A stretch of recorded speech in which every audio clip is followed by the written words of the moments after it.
혹시 최근에 갑자기 어지럽거나 머리가 멍해지는 순간이 있었나요?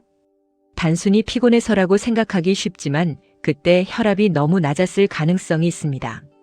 우리는 늘 혈압이 높으면 걱정하지만 사실 너무 낮은 혈압도 우리 몸을 조용히 위협합니다. 오늘 영상에서는 그 숨은 이유와 일상에서 어떻게 관리해야 하는지 구체적으로 알려드리겠습니다. 저는 얼마 전부터 아침에 일어날 때마다 머리가 핑 도는 느낌이 있었습니다. 처음엔 단순한 피로라고 생각했지만 어느 날은 잠깐 눈앞이 하얘지면서 중심을 잃을 정도였습니다. 병원에서 재보니 혈압이 90에 58. 의사 선생님은 저혈압 가능성을 말씀하셨습니다. 이처럼 나이가 들면 혈관 탄력이 떨어지고 혈액순환이 느려집니다. 특히 시니어 세대는 심장이 혈액을 몸 전체로 밀어내는 힘이 약해지면서 잠시만 자세를 바꿔도 혈압이 급격히 떨어질 수 있습니다. 이것이 바로 기립성 저혈압이라 불리는 현상입니다. 작은 어지럼증이 반복될 때 몸은 이미 산소 공급이 부족하다는 신호를 보내고 있을지도 모릅니다. 이 상태가 반복되면 몸은 평소보다 더 많은 에너지를 써서 균형을 잡으려 합니다. 그 결과 피로감이 쌓이고 조금만 움직여도 숨이 차거나 무기력함이 커질 수 있습니다. 또 수면의 질이 떨어지고 아침에 일어나기 힘들어지는 것도 저혈압의 흔한 특징입니다. 이처럼 아침 기상 시 어지럼은 단순한 피로가 아닌 몸 전체의 순환 경고음일 수 있습니다. 저는 며칠 전 식사 중에도 갑자기 얼굴이 창백해지고 식은땀이 나서 병원에 갔더니 의사 선생님께서 이렇게 말씀하시더군요. 혈압이 낮으면 단순히 어지럽다는 걸 넘어서 장기 산소 공급이 부족해질 수 있습니다. 저혈압은 혈압 수치만의 문제가 아니라 우리 몸의 순환 시스템 전체에 영향을 줍니다. 특히 뇌, 심장, 신장 같은 주요 장기는 일정한 압력으로 피가 공급되어야 합니다. 혈압이 과도하게 낮아지면 일시적인 산소 부족이 반복되고 이는 인지 기능 저하나 피로감으로 이어질 수 있습니다. 실제로 UCLA 연구에 따르면 저혈압이 반복된 사람들은 기억력과 집중력 저하, 만성 피로, 심지어 낙상 위험까지 더 높다고 보고되었습니다. 그만큼 혈압이 낮은 것도 방치하면 위험하다는 것이 최근 의학에 일관된 의견입니다.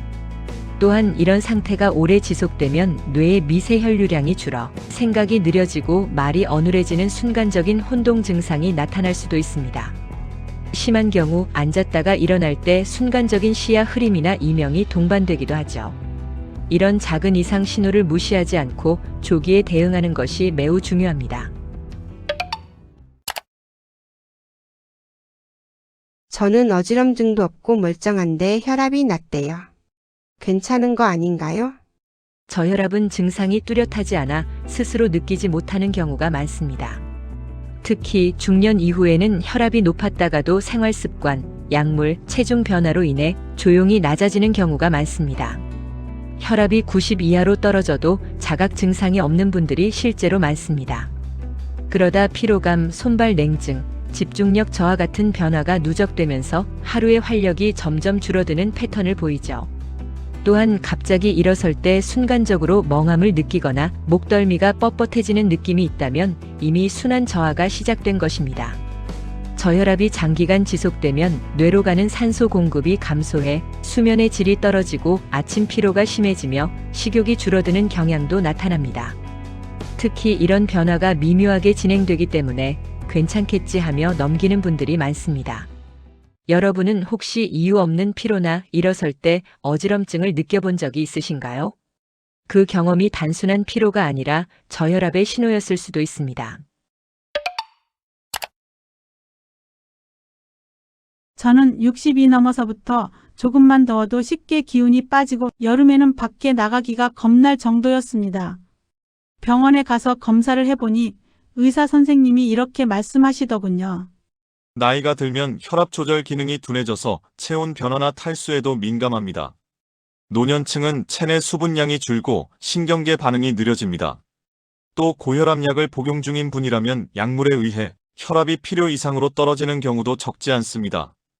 기립성 저혈압으로 인한 낙상은 단순한 사고가 아니라 골절과 회복 지연으로 이어질 수 있기 때문에 각별한 주의가 필요합니다.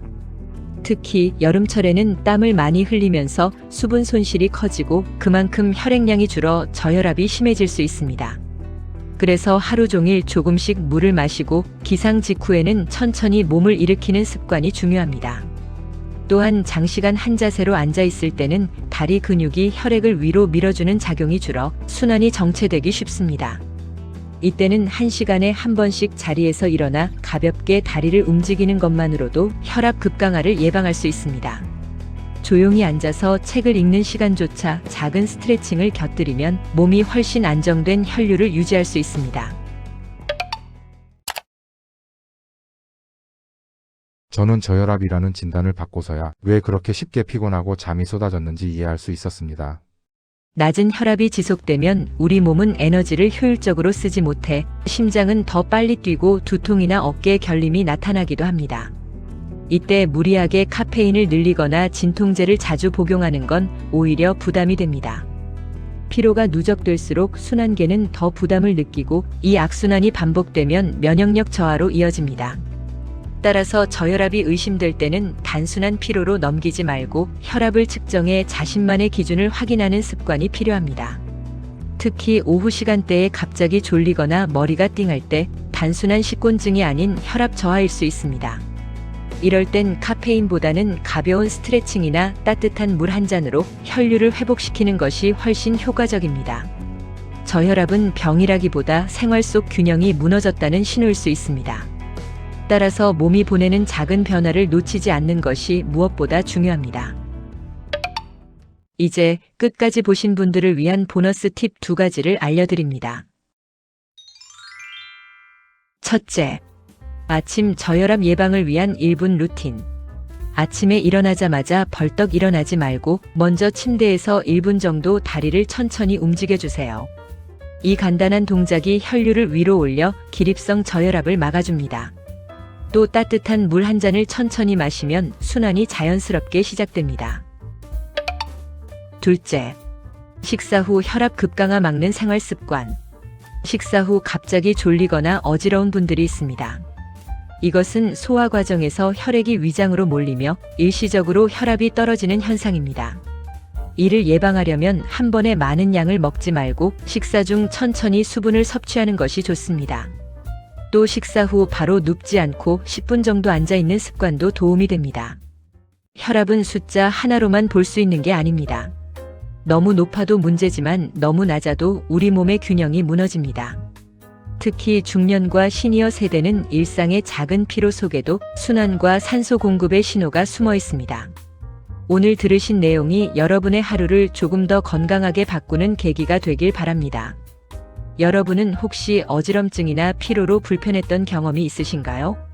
그때 혈압을 재본 적이 있다면 어떤 결과였는지도 함께 나눠주세요. 여러분의 경험이 다른 분들께 큰 도움이 될 것입니다. 시청해주셔서 감사합니다. 오늘도 건강하세요.